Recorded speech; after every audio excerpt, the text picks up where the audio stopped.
first episode of Cayman and Brooke, and we came to ask some questions about, or solve some misconceptions about physics. The first one being someone asked us, or we sent out a tweet, someone asked us about the difference between mass and weight, because I guess their teacher mentioned it, they didn't really understand it. So we've come to answer that question. Yeah, and so that's a really good question. There's a huge misconception going around that mass and weight are the same thing. And so I think instead of us just explaining it, we should go and try and help out one of our viewers and go see if we can help them figure out the difference and maybe learn a thing or two about physics. All right. With my friend Pana right here, and we're going to talk to him about weight. All right, Pana, so when you stand on a scale and it says, you weigh 400 pounds, what is that scale actually measuring? How much I weigh, right?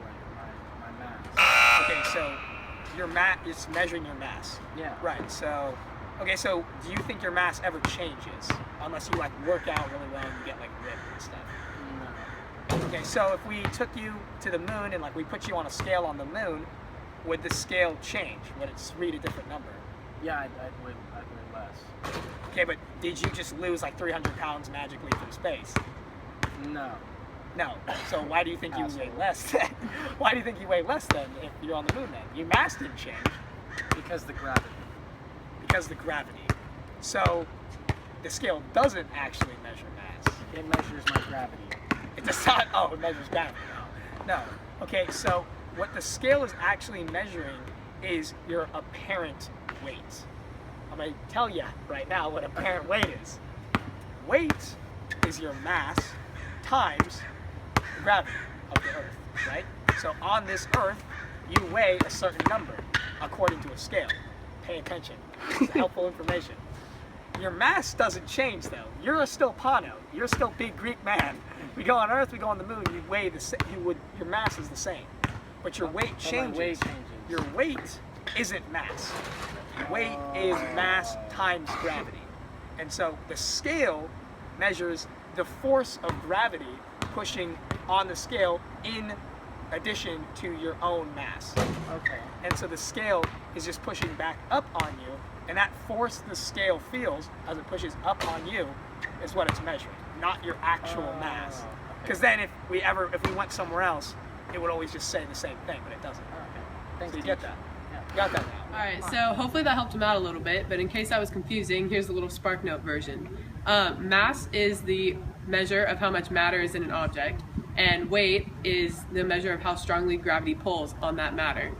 But just remember that the weight of an object depends on where it is, and the mass always stays the same.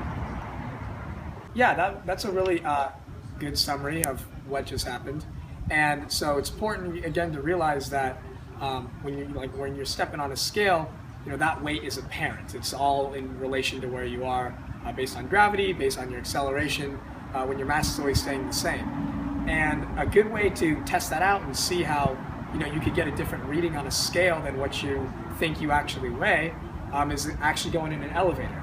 And if you go inside an elevator with a scale, you might notice the scale reading numbers that you would expect it to read. And so I think that would be a good way to get our viewers involved with figuring out the difference between mass and weight and how they might think that they weigh a certain number, but that might not always be accurate to what a scale says.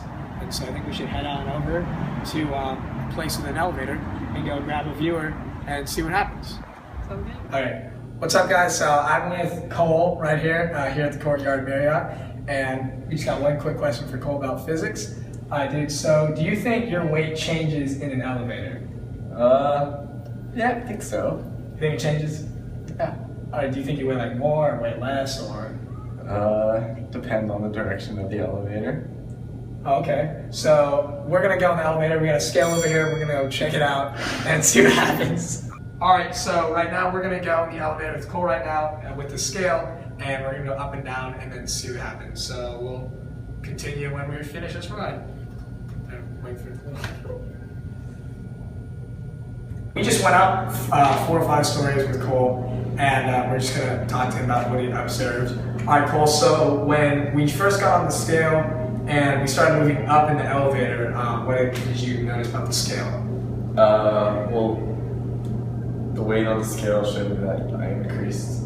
Right, so like it was increasing for a bit, and then just kind of like leveled off, and then like decreased as you're slowing down. And so like, do you like have any like explanation or like know why? Like, do you think your weight actually changed? No, that didn't change. Yeah, so your weight Yeah. So you don't think you actually like literally got heavier as you're going up? No. So, but we don't know why that happened. Okay. So basically, what happened is how scales work is they measure normal force.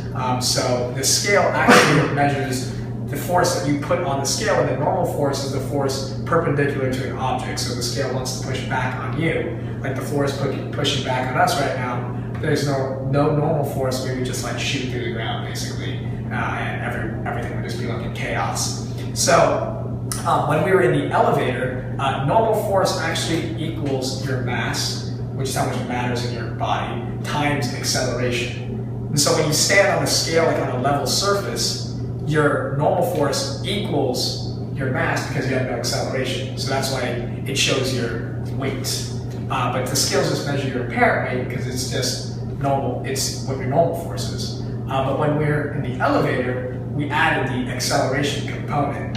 And so when we were going up and when we were speeding up, your weight, your apparent weight on the scale increased. And it increased because we had your mass pushing down on the scale. The scale was pushing up on you, and the acceleration of the elevator was also pushing up on you. And so that's why your weight showed heavier when you're on the scale. And then it remained constant because once the acceleration stopped being a positive and just leveled out into constant acceleration, that's why your weight then stayed the same, if you're following me. Okay. Like a little lost here, guys. So when we were getting to the top and slowing down, there's a concept called inertia, which is basically like this thing Isaac Newton created for his second law, which is basically like an object when it starts moving doesn't really want to change like the state that it's in. And so when your body starts accelerating up with the elevator, your body's in a constant state of acceleration going up. And so your body doesn't want to change that state. So when the elevator was slowing down, as it got to the top, your body basically just wanted to keep going with the speed that it was going with. And so for a brief moment in time, there was less of a contact force with your body and the scale. Like you're basically like not pushing on the scale as much as you were when it was accelerating up. And so that's why when it was slowing down, getting to the top, the weight on the scale showed that you actually weighed a little less. And so basically what's happening in the elevator is your apparent weight is changing. And your apparent weight is what scales measure. They don't measure your true weight because true weight is all in relation to your acceleration and your mass with normal force, right? So you weigh differently on Earth than you do on the moon, but your mass is still the same, right? So you're not actually you're not like losing a part of your body to go up in space. But if a scale was to measure you, it would like show you weighing less.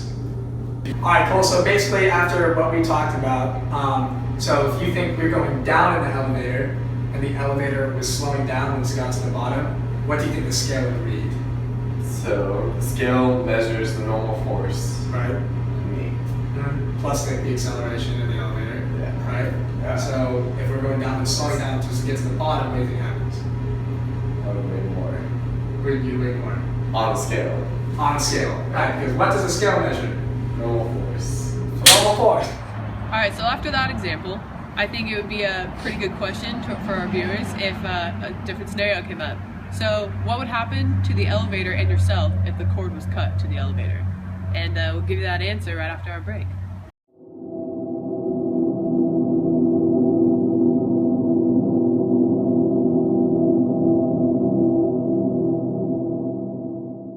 So here's the answer to our question.